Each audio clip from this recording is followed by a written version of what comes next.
Wouldn't it be great to have President Obama back? You know, when he was president, I would get up in the morning, read the Daily Sun for 5 minutes, and then maybe put on ESPN. Some people would watch The View, just a relaxing kind of day. Now you get up, and the first thing, if you put on your iPad, you see all these goofy tweets. And by the way, I don't know if any of you ever see his tweets or watch them, read them. What's interesting is the retweets after. But anyway, and then nowadays you think to yourself, what did he do in the last 24 hours? Maybe I should turn on MSNBC or CNN. If I want to really get annoyed for a while, watch Fox for a little bit. So I thought I'd just review what's happened a little bit. We don't have enough time for all the things he's done in the last month. So excuse me if I don't cover some of the things that you think were important. They're all lies. First one I think of is his meeting with the President of Finland. Did you just see that? So they had a press conference after, before, and the President of Finland looked like he was a hostage sitting there. And so Trump gets into questions from the press, and he's railing on, and finally got tired of the questions, so he yells at one of the reporters, ask him a question. So the reporter keeps going and asks him a question. So finally he does, and Trump proceeds to answer the question. And the guy is looking like, what's going on here?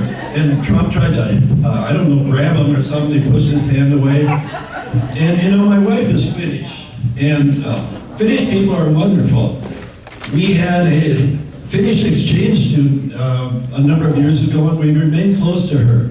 During this whole thing, my wife, I don't know if she emailed her or whatever, but she emailed and said, apologizing for the United States to her and to Finland for his actions. It was horrible.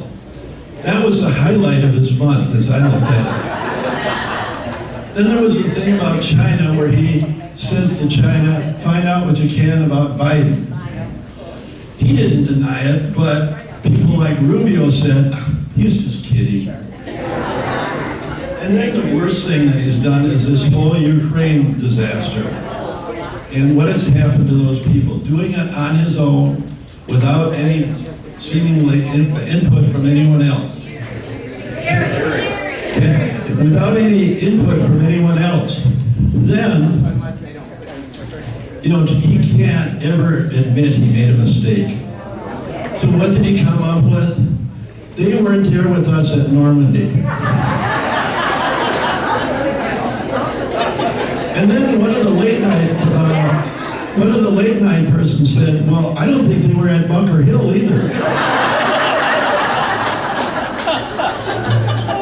But thanks to some outstanding journalists and courageous government officials who are stepping forward now, the House is getting much more information for the impeachment, and we can be thankful.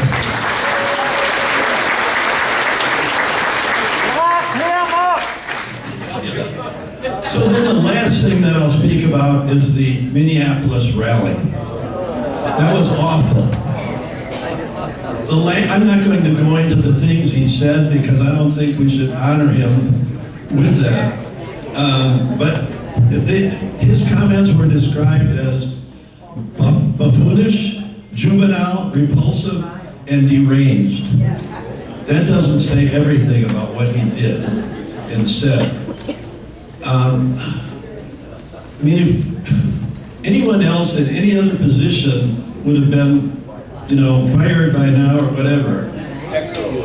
So his rhetoric, as I look at it, now that the impeachment hearings are heating up, are getting more desperate, creating more violence by his followers. And some of our members experienced that during his visit. And you know what? It's going to get worse. It's getting scarier every day with his actions and everything else.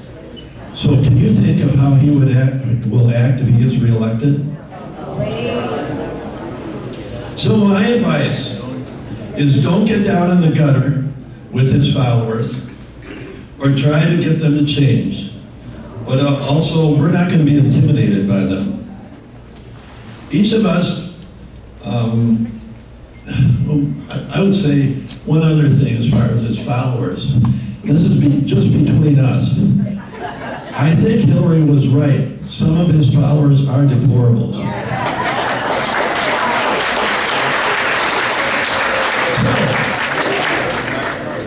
each of us, as we look to 2020, has some important things to do. Number one, we have to make sure we're registered. And I would assume everyone here is registered. And then we have to get everyone to vote by mail. And then that's not enough this year. We need to do other things, like work with the Democratic Executive Committee here in Sumter County to help get other people registered, to vote by mail, to canvass. And I know I've talked to some people who say, oh man, I hate to call people. You're calling other Democrats, for God's sakes. But there are some other Democrats who don't watch the news, don't really know what's going on, and don't always vote. So we need to get them to the polls. Speaking of new Democrats, I forgot to ask, how many people signed up, new members, or stand up, please. New and rejoining members.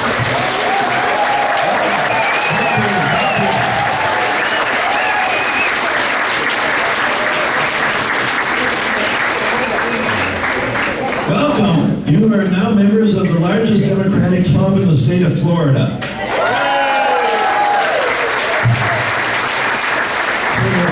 I would ask you new members, I hope that you're already registered. If you're not, then also sign up to vote by mail, and we'd like your help in this election. So that's my news this morning from this little corner of the Villages, where all of us are nice and friendly. Democrats. And all of our children and grandchildren are above average.